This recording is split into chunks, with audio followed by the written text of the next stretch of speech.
संन्याशाचं पोर म्हणून तात्कालीन समाजाने ज्यांना वाळीत टाकलं, त्याच्यानंतर कठीण परिस्थितीतही ज्यांनी विश्वाच्या कल्याणाची प्रार्थना केली आणि मराठी भाषेतला एक महान ग्रंथ लिहिला, ते महाराष्ट्राचे महान संत कोण? पाहूयात संत परंपरेचा वारसा सांगणारा संतांच्या भेटीला या सिरीजचा भाग 1। आणि आपण बोलतोय थोर संत ज्ञानेश्वर महाराज यांच्याविषयी। ज्ञानेश्वर महाराज हे महाराष्ट्रातील वारकरी संप्रदायाचे महान संत, कवी आणि तत्वज्ञ होते। त्यांचा जन्म इसवी सन 1275 मध्ये पैठण जवळील अपेगाव येथे झाला। त्यांचे वडिलांचे नाव विठ्ठलपंत कुलकर्णी आणि आई रुक्मिणीबाई। निवृत्तीनाथ सोपानदेव आणि मुक्ताबाई हे त्यांचे भावंड। संत ज्ञानेश्वर महाराज आणि त्यांच्या भावंडांना तात्कालीन समाजाकडून खूप त्रास दिला जात होता, कारण त्यांचे वडील संन्यास सोडून परत गृहस्थाश्रमात आले होते। एकदा हे चौघे भावंड पैठणला गेले असता त्यांना धर्मशुद्धीसाठी परवानगी नाकारण्यात आली। त्यावेळी संत ज्ञानेश्वरांनी एका म्हशीच्या डोक्यावर हात ठेवून तिच्याकडून वेद म्हणून घेतले। हा चमत्कार पाहून तेथील धर्म मार्तंडांना धक्का बसला आणि त्यांनी ज्ञानेश्वरांचे अलौकिकत्व मान्य केले। हा किस्सा ज्ञानेश्वरांची अगाध शक्ती आणि ज्ञानाची प्रचिती देणारा आहे। समाजाने वाळीत टाकल्यानंतर ज्ञानेश्वरांना अनेक कठीण प्रसंगांना सामोरे जावे लागले।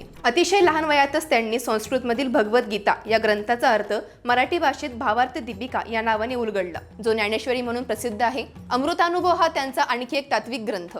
त्यांनी रचलेले अभंग आणि हरिपाठ आजही वारकरी भक्तांमध्ये खूप लोकप्रिय आहेत। ज्ञानेश्वर महाराजांनी पसायदान या रचनेतून अखिल विश्वाच्या कल्याणाची प्रार्थना केली आहे। अल्पायुषी असूनही वयाच्या अवघ्या 21व्या वर्षी इसवी सन 1296 मध्ये आळंदी येथे त्यांनी संजीवन समाधी घेतली। त्यांची शिकवण आणि साहित्य आजही मराठी संस्कृती आणि अध्यात्माचा अविभाज्य भाग आहे।